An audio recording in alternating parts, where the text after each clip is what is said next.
तो hello dear friend, कैसे हैं आप सभी। आई होप आप सभी अच्छे होंगे।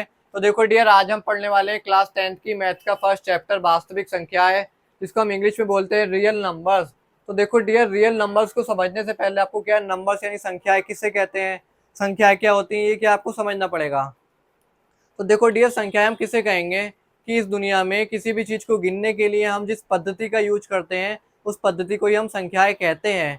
यानी कि इस दुनिया में हम किसी भी चीज की क्वांटिटी फाइंड करने के लिए हम जिस टर्म्स का यूज करते हैं उस टर्म्स को ही हम संख्याएं कहते हैं। फॉर एग्जाम्पल, जैसे मेरे पास ये 3 मार्कल है, इस कमरे में एक वाइट बोर्ड है, इस कमरे में 3 ट्यूबलाइट है, मेरा रोल नंबर 41 है, मेरी गाड़ी का नंबर 4647 है। तो आपने क्या देखा, मैंने इस दुनिया में जितने तरह की चीजें गिनी उतने तरह की चीजों को गिनने के लिए मैंने जिस टर्म्स का यूज किया उस टर्म्स को ही हम क्या है, संख्याएं कहते हैं। ठीक है। तो देखो, अब हमारा अगला टॉपिक आता है वास्तविक संख्या है, तो यानी कि जिसको बोलते हैं रियल नंबर। तो रियल नंबर हम किसे कहेंगे कि वे संख्याएं जो वास्तव में यानी रियल में पाई जाती हैं वास्तविक संख्याएं कहलाती हैं। यानी कि वे नंबर जो रियल में पाए जाते हैं उन नंबर्स को हम रियल नंबर कहेंगे। तो देखो, रियल नंबर को आपको अच्छे से समझने के लिए रियल नंबर से पहले कुछ बेसिक नंबर आते हैं, उन्हें क्या आपको समझना पड़ेगा, तभी आप क्या रियल नंबर को समझ पाएंगे। तो देखो, हम उन बेसिक नंबर के बारे में थोड़ा डिस्कशन करते हैं। पहला बेसिक नंबर आता है आपका प्राकृत संख्याएं। पहला बेसिक नंबर आता है आपका प्राकृत संख्या, जिसको हम बोलते हैं इंग्लिश में नेचुरल नंबर। नेचुरल नंबर्स, जिसको हम कैपिटल एन से दर्शाते हैं। तो देखो, जैसे कि आपको इसके नाम से ही पता चल रहा है, नेचुरल नंबर यानी कि वे नंबर जो हमें नेचुरली प्राप्त हुए हैं। तो हम प्राकृत संख्या किसे कहेंगे कि वे संख्याएं जिनका उपयोग हम किसी वस्तु या किसी चीज को गिनने के लिए करते हैं, वे संख्या आपकी प्राकृत संख्याएं कहलाती हैं। यानी कि वे संख्याएं जिनका उपयोग हम किसी भी चीज की गणना करने के लिए यानी किसी भी चीज की गिनती करने के लिए करते हैं, उन संख्याओं को हम प्राकृत संख्याएं कहते हैं। तो वो संख्या होती क्या है, उसके एग्जाम्पल क्या है, वो संख्या है आपकी 1, 2, 3, डॉट डॉट डॉट, इस तरीके की जो भी संख्या है ये क्या आपकी प्राकृत संख्याएं हैं। तो देखो, ये संख्याएं क्या है, हमें नेचर से प्राप्त हुई है, ये गॉड गिफ्टेड है। इसकी खोज हमने नहीं की है, ये हमें प्रकृति ने पहले से ही प्रदान करके दी है, यानी प्रकृति द्वारा हमें प्रदान की गई है। ठीक है। तो देखो, पहले हमें सिर्फ प्राकृत संख्याओं के बारे में पता था, फिर हमारे इंडिया में क्या है, डॉक्टर आर्यभट्ट जी एक क्या थे, साइंटिस्ट है। तो उन्होंने क्या है, शून्य यानी कि जीरो की खोज की, उन्होंने जीरो को क्या है, खोजा। तो जब जीरो को खोज दिया तो उसके बाद क्या, हमें और संख्याओं के बारे में पता चलने लगा। तो उसके बाद हमें दूसरी संख्या के बारे में पता चला, जिसे हम कहते हैं पूर्ण संख्या, जिसे हम बोलते हैं पूर्ण संख्याएं, जिसको इंग्लिश में बोलते हैं आपका होल नंबर। होल नंबर्स, जिसको हम कैपिटल डब्ल्यू से दर्शाते हैं, जिसको हम कैपिटल डब्ल्यू से दर्शाते हैं। तो पूर्ण संख्या यानी कि होल नंबर्स किसे कहेंगे हम, कि जब प्राकृत संख्याओं में हमने क्या करा, पहले प्राकृत संख्या ले ली, कि जब प्राकृत संख्याओं में शून्य को भी सम्मिलित कर लिया जाता है तो वे सभी संख्याएं मिलके पूर्ण संख्याएं यानी होल नंबर्स कहलाती हैं। कि जब प्राकृत संख्याओं में शून्य को सम्मिलित कर लिया जाता है तो वे सभी संख्या आपकी पूर्ण संख्याएं कहलाती हैं। फिर हमारा अगला टॉपिक आता है पूर्णांक, जिसको हम बोलते हैं इंटीजर। इंटीजर, जिसको हम जेड से या फिर आई से दर्शाते हैं। तो यानी कि पूर्णांक इंटीजर हम किसे कहेंगे, इसको आप समझिए थोड़ा, कि जब प्राकृत संख्याओं में हमने पहले प्राकृत संख्या ले ली, कि जब प्राकृत संख्याओं में शून्य अथवा ऋणात्मक संख्याओं को सम्मिलित कर लिया जाता है, कि जब प्राकृत संख्याओं में शून्य अथवा ऋणात्मक संख्याओं को सम्मिलित कर लिया जाता है तो वे सभी संख्याएं मिलकर पूर्णांक कहलाती हैं। पूर्णांक का मीन्स होता है, आप इसे सरल भाषा में समझ सकते हैं, पूर्णांक मीन्स पूरे अंक। यानी मैथमेटिक्स में आपसे पूरे अंक पूछ रहा है तो पूरे अंक कौन से होते हैं मैथमेटिक्स में, एक प्लस वाले, एक जीरो वाले, तीसरे माइनस वाले। तो हम इसे ही क्या है, मैथ की लैंग्वेज में कह दे रहे हैं कि जब प्राकृत संख्याओं में शून्य अथवा ऋणात्मक संख्याओं को सम्मिलित कर लिया जाता है तो वे सभी संख्याएं मिलकर क्या है, पूर्णांक कहलाती हैं। तो देखो, प्लस वाली संख्याओं को हम बोलते हैं आपका धनात्मक पूर्णांक, धनात्मक पूर्णांक, और माइनस वाली संख्याओं को हम बोलते हैं क्या, ऋणात्मक पूर्णांक, ऋणात्मक पूर्णांक। इसको बोलते हैं हम नेगेटिव इंटीजर, इसको बोलते हैं हम पॉजिटिव इंटीजर। ठीक है, आपने देखो मैथ में एक चीज पढ़ी होगी, संख्या रेखा होती है। एक मैथ में एक चीज आती है, संख्या रेखा होती है, तो जिसके बीच में मिड पॉइंट में होता है जीरो। तो जीरो के राइट साइड में जितनी भी संख्याएं होती हैं वो सब प्लस वाली होती हैं, जैसे +1 +2 पॉजिटिव संख्या होती है ना, +3, इस तरीके की पॉजिटिव संख्या चलती रहती हैं ऐसे। और जीरो के लेफ्ट साइड जितनी भी संख्या होती हैं सब क्या है, नेगेटिव संख्या होती हैं, यानी नेगेटिव इंटीजर होते हैं। ठीक है, तो उन्हें हम क्या है, नेगेटिव संख्याएं कहते हैं, यानी कि ऋणात्मक पूर्णांक कहते हैं। हमारे पास गणित में एक संख्या रेखा होती है, संख्या रेखा के बीच में एक बिंदु होता है जो जिसपे जीरो स्थित होता है। तो जीरो के राइट साइड में सभी संख्याएं प्लस की होती है, जिसे हम धनात्मक पूर्णांक यानी पॉजिटिव इंटीजर बोलते हैं। और जीरो के लेफ्ट साइड में जितनी भी संख्या होती है उसे हम ऋणात्मक पूर्णांक यानी कि नेगेटिव इंटीजर बोलते हैं। ठीक है, तो आई होप आपको ये क्या है, संख्या रेखा क्या है समझ में आ गई होगी। ठीक है, ये संख्या इधर भी चलती रहती है और ये संख्या इधर भी चलती रहती है। ठीक है, तो देखो अब हमारा अगला टॉपिक आता है आपका 4th नंबर का टॉपिक, भिन्न यानी कि फ्रैक्शन। भिन्न यानी फ्रैक्शन, जिसको हम PYQ से दर्शाते हैं। तो देखो डियर, भिन्न को समझने से पहले आपको एक एग्जाम्पल समझना पड़ेगा, एक बेसिक एग्जाम्पल, तभी आप भिन्न को अच्छे से समझ पाएंगे। जैसे माना हम चार फ्रेंडों ने मिलके पैसे मिला के 1 पॉइंट का केक खरीदा। हमने क्या करा, पैसे मिला के 1 पॉइंट का केक खरीदा और उसे 1 पॉइंट के केक के हमने क्या करा, 4 बराबर स्लाइस कर लिए, जैसे 1 स्लाइस, 2 स्लाइस, 3 स्लाइस, 4 स्लाइस। तो मेरे एक फ्रेंड ने कहा कि भाई मुझे 1 स्लाइस खाना है। उसने अपना 1 स्लाइस खाने के लिए क्या करा, केक का निकाल लिया। उसने जो 1 स्लाइस खाने के लिए निकाला, उस स्लाइस को मैथ की लैंग्वेज में कैसे लिखेंगे। तो हमारे पास कुल हिस्से कितने थे, 4 थे केक के, जिसमें से 1 हिस्सा उसने खाने के लिए निकाल लिया, यानी कि 1/4 हिस्सा केक का क्या उसने खाने के लिए निकाल लिया है। 4 हिस्सों में से 1 हिस्सा उन्हें केक के लिए खाने के लिए निकाल लिया है। और बाकी बचे हुए हिस्से को हम मैथ की लैंग्वेज में कैसे लिखेंगे। तो देखो हमारे पास कुल हिस्से थे केक के 4, जिसमें से 3 हिस्से अभी भी बचे हुए हैं, यानी कि 3/4 हिस्सा केक का अभी भी हमारे पास बचा हुआ है। ठीक है, तो ऊपर वाले हिस्से को हम दर्शाते हैं P से और नीचे वाले हिस्से को दर्शाते हैं हम Q से। ऊपर वाले हिस्से को यानी ऊपर वाली संख्या को बोलते हैं हम अंश और नीचे वाली संख्या को हम बोलते हैं हर। ठीक है, तो आई थिंक आपको ये समझ में आ गया होगा कि अंश किसे बोलते हैं और हर किसे बोलते हैं। ऊपर वाली संख्या को हम P से दर्शाते हैं, जिसे अंश बोलते हैं, और नीचे वाली संख्या को हम Q से दर्शाते हैं, जिसे हम हर बोलते हैं। अब आता है भिन्न, यानी फ्रैक्शन कहेंगे किसे, कि भिन्न एक ऐसी संख्या है जो किसी संपूर्ण चीज का कोई भाग प्रदर्शित करती है। यानी कि भिन्न क्या है, आपकी एक ऐसी संख्या है, संपूर्ण चीज क्या थी, केक था संपूर्ण चीज, उसका कोई भाग क्या करा हमने, एक हिस्सा निकाला, वही हिस्सा क्या है, इस संपूर्ण चीज का भिन्न कहलाती है। अगर आपको अब भी समझ में नहीं आया भिन्न, आप एक और एग्जांपल से समझ लीजिए। जैसे ये मार्कल है, इस मार्कल के मैंने 4 टुकड़े करे, एक टुकड़ा मैंने आपको दे दिया, तो जो टुकड़ा मैंने आपको दिया है वो टुकड़ा क्या है, इस मार्कल का हिस्सा है, तो वो हिस्सा ही क्या इस मार्कल का भिन्न कहलाएगा। भिन्न का मीन्स होता है किसी चीज का हिस्सा होना। ठीक है, तो आई थिंक आपको भिन्न समझ में आ गया होगा। अब देखो हमारा 5th टॉपिक है, बहुत ही बेसिक, जो आप पढ़ते आए हो हमेशा हर क्लास में, सम संख्याएं, जिसको हम बोलते हैं इवन नंबर।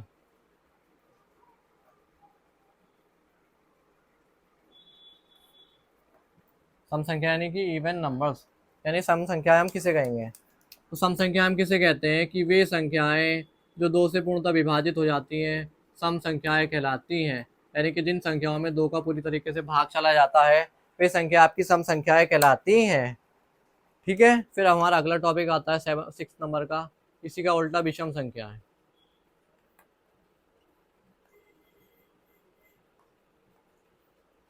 इसको हम बोलते हैं ऑड नंबर्स।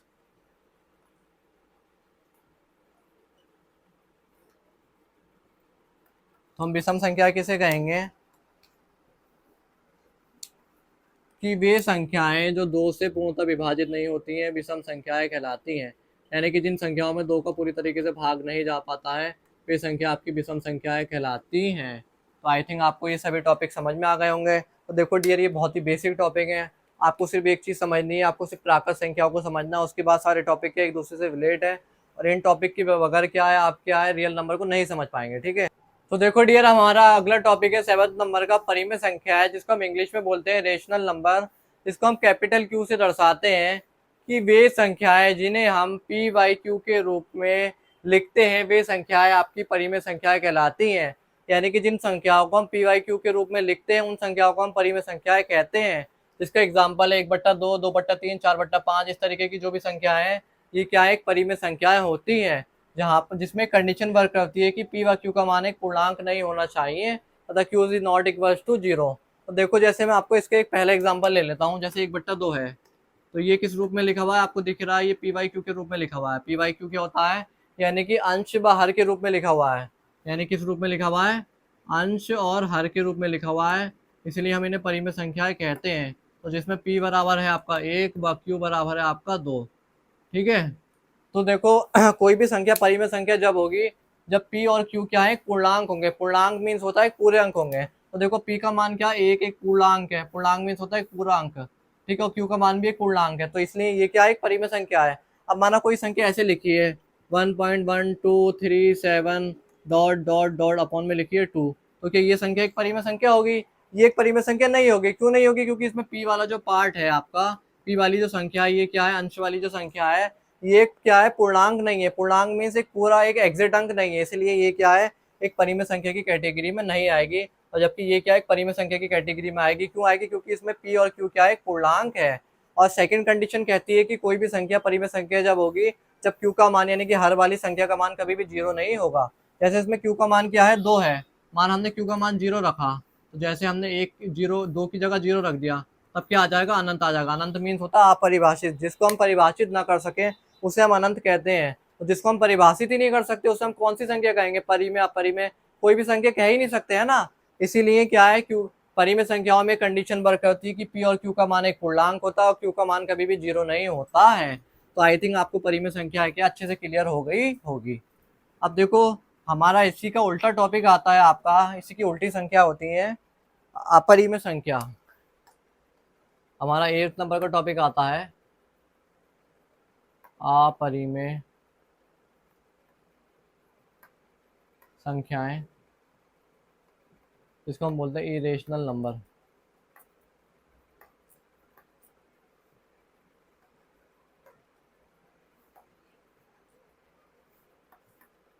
जिसको हम क्यू सी से दर्शाते हैं। तो देखो अपरिमेय संख्या यानी इरेशनल नंबर हम किसे कहेंगे, कि वे संख्याएं जिन्हें हम पी वाई क्यू के रूप में नहीं लिख सकते, वे संख्या आपकी अपरिमेय संख्याएं कहलाती हैं। परिमेय संख्याओं का जस्ट उल्टा ही अपरिमेय संख्या है, कि वे संख्याएं जिन्हें हम पी वाई क्यू के रूप में नहीं लिख सकते हैं, वे संख्याएं आपकी अपरिमेय संख्याएं कहलाती हैं। जिसका एग्जाम्पल क्या होता है, जो संख्या कौन सी है, जिसे हम बोलेंगे √2, √3, √5, इस तरीके की जो भी संख्या है आपकी, ये क्या है, वर्गमूल वाली ये अपरिमेय संख्याएं होती हैं। इन्हें हम क्या है, पी वाई क्यू के रूप में नहीं लिख सकते हैं। लेकिन आपने मुझसे कहा कि डियर √2 को मैंने √2y1 लिख दिया, तो ये तो क्या है, पी वाई क्यू के रूप में आ गई, तो ये तो एक परिमेय संख्या होनी चाहिए, है ना। आप मुझसे ये भी तो कह सकते हो। लेकिन देखो परिमेय संख्या में कंडीशन क्या बताई गई है, कि पी व क्यू का मान कभी भी हमेशा पूर्णांक होना चाहिए। तो जब हम p का मान निकालते हैं, √2 की वैल्यू निकालते हैं, वो आती है 1.1273, इस तरीके की कोई संख्या आती है दशमलव में, और अपॉन में आ गया 1। तो इसमें p का जो मान है ये क्या है, एक पूर्णांक नहीं है। जब इसमें p का मान यानी कि अंश वाला मान जो है पूर्णांक नहीं है, तभी ये क्या है, एक परिमेय संख्या ना होकर ये क्या है, एक अपरिमेय संख्या की कैटेगरी में रखी गई है। तो देखो सीधी सी बात है, परिमेय संख्या हम उन्हें कहेंगे जो एक एग्जैक्ट मान होंगे, और अपरिमेय संख्या हम उन्हें कहेंगे जिनके एक एग्जैक्ट मान नहीं होंगे। जैसे √2, √3, √5, इनके हम जब वर्गमूल निकालेंगे, इनके एक एग्जैक्ट मान निकालेंगे, तो क्या है, इनके पॉइंट में आते हैं, तभी इसीलिए इन्हें क्या है, हमने अपरिमेय संख्या की कैटेगरी में रखा हुआ है। तो देखिए हमारा अगला टॉपिक है 9th नंबर का, अभाज्य संख्या है, जिसे हम बोलते हैं प्राइम नंबर्स। तो प्राइम नंबर्स हम किसे कहेंगे, कि वे संख्याएं जो स्वयं के अतिरिक्त अन्य किसी संख्या से विभाजित नहीं होती हैं, वे संख्या अभाज्य संख्याएं कहलाती हैं। ठीक है, तो अभाज्य संख्या को हम सरल भाषा में समझते हैं कि अभाज्य संख्याएं हम उन संख्याओं को कहते हैं जिनमें खुद के अलावा दूसरी संख्याओं से भाग नहीं जाता है, वे संख्या आपकी अभाज्य संख्या यानी प्राइम नंबर कहलाते हैं। यानी कि ये नंबर थोड़े प्राइम है, इनमें क्या खुद का ही भाग जाएगा, स्वयं का, लेकिन आप किसी अन्य संख्या का भाग दोगे तो अन्य संख्या से भाग ही नहीं जाएगा, इसीलिए इन्हें हम क्या है, प्राइम नंबर्स कहते हैं। इसका एग्जाम्पल है 2, 3, 5, 7, इस तरीके की जो भी संख्या होती है अभाज्य संख्या होती हैं। जैसे आप देखो 2 है, 2 में आपने स्वयं का भाग किया, 2 में खुद का भाग तो चला गया, स्वयं में स्वयं का भाग चला गया, लेकिन जब आपने 2 में किसी अन्य संख्या का भाग किया, माना 3 से करा 2/3, तो क्या आ जा रहा है, बार बार 2/3 आ जा रहा है, यानी 2 में आप किसी और संख्या से भाग कर रहे हो तो किसी और संख्या से भी भाग नहीं जा रहा है। तो 2, 3, 5, 7, 11 इस तरीके की जो भी संख्या है आगे तक ये सभी संख्या एक अभाज्य संख्याएं होती हैं जो क्या है खुद के अलावा किसी अन्य संख्याओं से विभाजित नहीं होती हैं। तो आई थिंक आपको अभाज्य संख्या क्या अच्छे से क्लियर हो गया होगा। तो देखो डियर, अब आपका अगला टॉपिक आता है 10th नंबर का, इसी का उल्टा, भाज्य संख्याएं,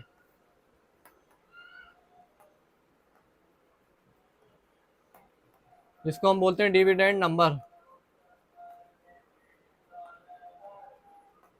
डिविडेंड नंबर्स,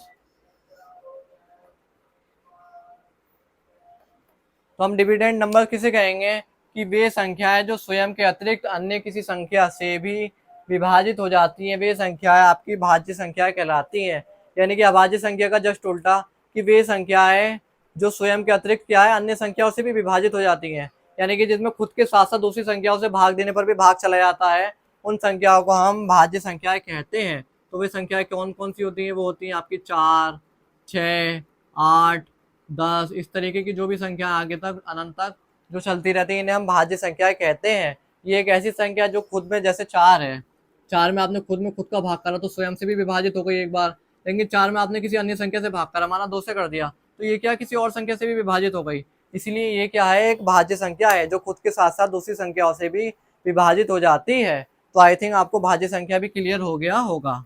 तो देखो अब आप क्या 1000 लाख स्टार लगा लीजिए, आपसे एक एमसीक्यूज में एक क्वेश्चन पूछता है, एक स्टार लगा के नोट है आपका, आपसे एक ऐसी संख्या पूछता है कि एक ऐसी संख्या बताइए जो ना तो भाज्य की कैटेगरी में आती है ना ही अभाज्य संख्या की कैटेगरी में आती है। तो वो संख्या है आपकी कौन सी? एक एक एक ऐसी संख्या है जो ना तो भाज्य संख्या है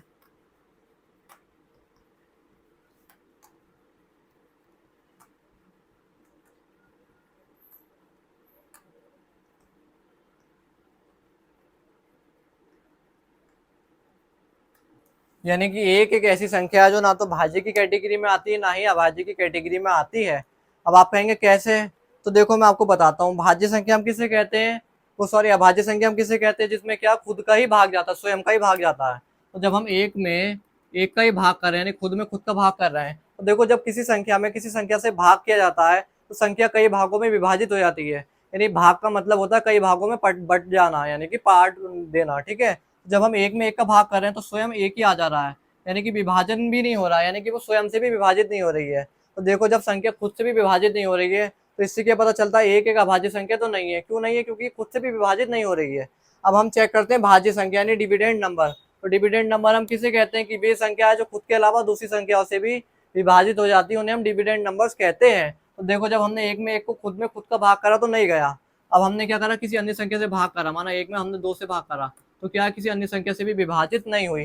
तो ये क्या है, ना तो एक अभाज्य की कैटेगरी फॉलो कर रही है ना ही भाज्य की कैटेगरी फॉलो कर रही है, यानी ना ही हम ये खुद से विभाजित हो रही है ना ही किसी और संख्याओं से विभाजित हो रही है। तो ये एक स्पेशल कैटेगरी की संख्या है जो ना तो भाज्य संख्या की कैटेगरी में आती है ना ही अभाज्य संख्या की कैटेगरी में आती है। तो आई होप आपको एक के बारे में अच्छे से समझ में आ गया होगा। ये क्वेश्चन बहुत इंपॉर्टेंट है, आपके एमसीक्यूज में आता ही आता है कि एक ऐसी संख्या बताइए जो ना तो भाज्य की कैटेगरी में आती है ना ही अभाज्य की कैटेगरी में। तो एक एक छोटी से छोटी संख्या जो ना तो भाज्य ना ही अभाज्य है। और आपसे एक क्वेश्चन और पूछता है कि एक सबसे छोटी अभाज्य संख्या बताइए, तो सबसे छोटी अभाज्य संख्या होती है 2, ठीक है, जो क्या है सबसे छोटी अभाज्य संख्या की कैटेगरी में आती है। तो आई होप देखो अब आपको ये सारे टॉपिक समझ में आ गए होंगे। अब आपका अगला टॉपिक है आपका क्या, वास्तविक संख्या है यानी रियल नंबर। तो देखो रियल नंबर हम किसे कहेंगे कि परिमेय संख्या तथा अपरिमेय संख्या इन दोनों के सम्मूलन यानी मिलने को ही हम वास्तविक संख्याएं कहते हैं। यानी कि जब परिमेय संख्या और अपरिमेय संख्याएं ऐड होके आती हैं तो उन संख्याओं को हम वास्तविक संख्याएं कहते हैं। जैसे इसका पहला एग्जांपल ले लिया 1/2 और अपरिमेय संख्या का एग्जांपल ले लिया √2, तो ये संख्याएं क्या आपकी वास्तविक संख्याएं कहलाती हैं। तो आपसे कोई पूछे कि वास्तविक संख्या किसे कहते हैं, आप किसे कहोगे कि परिमेय संख्या तथा अपरिमेय संख्याओं के सम्मूलन यानी मिलने को हम वास्तविक संख्याएं कहते हैं। यानी कि परिमेय संख्या का एक एग्जांपल ले लेना और एक अपरिमेय संख्या का एक एग्जांपल ले लेना, उन दोनों को मिला देना यानी कि सम्मिलित कर देना, तो वो संख्या की आपकी वास्तविक संख्याएं कहलाती हैं। तो आई होप देखो आपको ये सभी टॉपिक अच्छे से क्लियर हो गए होंगे। अब हम अगले टॉपिक के बारे में डिस्कशन करते हैं।